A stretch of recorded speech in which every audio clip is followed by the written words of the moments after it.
Shavasti, I have noticed that in the family constellation work, it is very important to take the parents as they are. Can you elaborate on that a bit more, please? Yes, and this can be a slightly controversial topic because taking the parents as they are does not mean living life without boundaries. It does not mean accepting bad behavior, threatening behavior, or violent behavior. Mhm.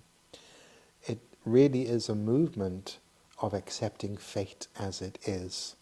So this is the mother I got, and this is the father that I got. And so within the context of family constellation work, we use what's called healing sentences. And so these are statements that we make that can create a great shift in the heart, acceptance, healing, resolution. And so one of the healing sentences is, I take you as my mother, or I take you as my father. And what does that really mean? What that really means is I no longer argue with the fact that you are my mother. I no longer argue with the fact that you are my father. I no longer hold on to the secret wish that I have a different mother or that I have a different father. Mm.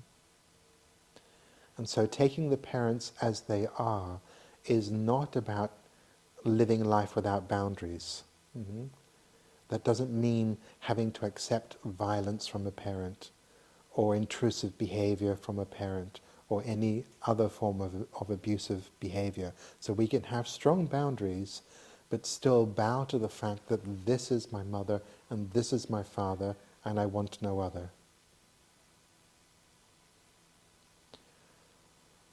And so when we say, I take you as my mother or I take you as my father, we're bowing to all of the events and all of the history that led to these people coming together and creating the life that we live.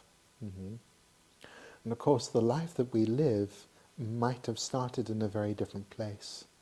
And so the childhood that we had might have set up circumstances to have lived one life, but when we empower ourselves and we transform family patterns, we end up with a different destiny to the fate that was given to us. So in this movement of saying, I take you as my father or I take you as my mother, what we're saying is, and I repeat what I said just a few moments ago, I bow to everything that led to you becoming my mother, to you becoming my father.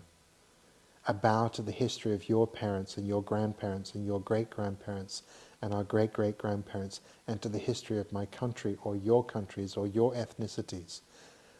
All of the movements, both great and small movements, all of the decisions, both big and large decisions and small moments of decisions that led to the flow of life trickling down through the generations to me.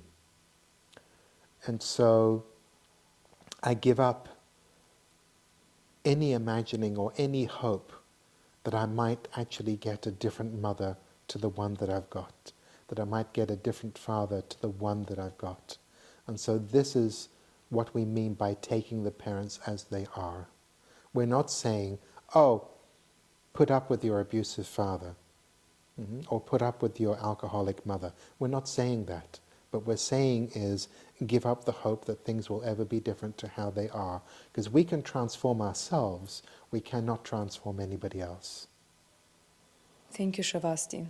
So, would you say that taking the parents as they are and taking in your ancestors, that could possibly change our lives?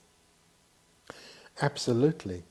Because when we bow to what is, when we receive our fate as it's been given, we tap into life force energy.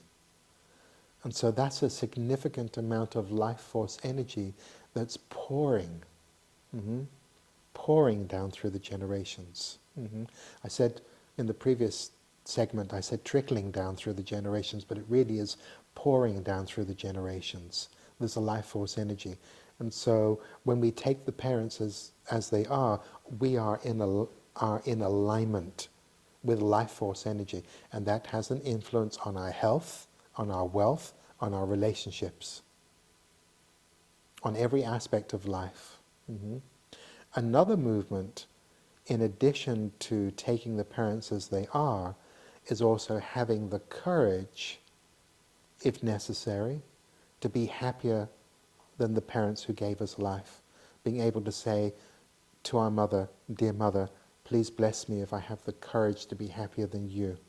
Or, "Dear father, please bless me if I have the courage to have more than you or to be happier than you." Mhm. And so sometimes we can be very loyal to the suffering of the previous generations, and that also does not serve us and it does not serve them. And so there's a lot involved in this movement, and these movements are a process. And so for me personally, that sentence, "I take you as my father," was incremental.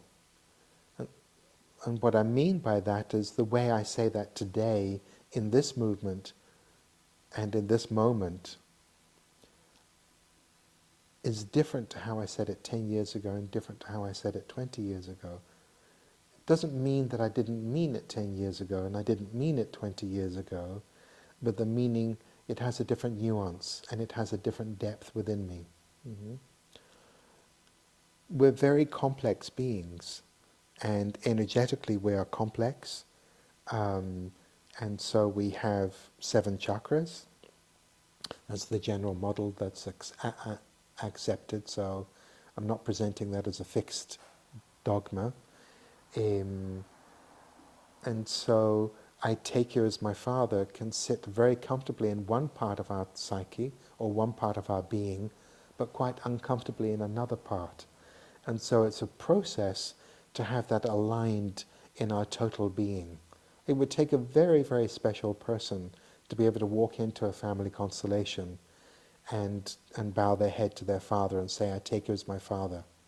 And for that to be anchored in their entire being, in its entirety, in every chakra from head to toe. And I've never seen that. And so the process is indeed a process, and it is incremental, and it can take many, many years to unfold like a blooming flower.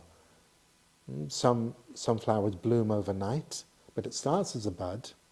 But most flowers, they bloom over a period of time. And so over a period of time, that sentence takes on a life of its own.